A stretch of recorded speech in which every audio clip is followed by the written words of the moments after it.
Welcome back to another technical video. Today, I'll be going through your question, answering it, and hopefully finding that solution that you need. Guys, remember to stay just a little bit crazy, just like me, and hopefully find that resolution you're looking for. Now, let's continue on to the video.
And guys, that's it.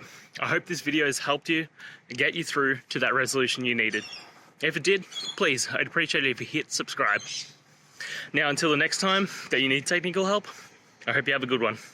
Cheers.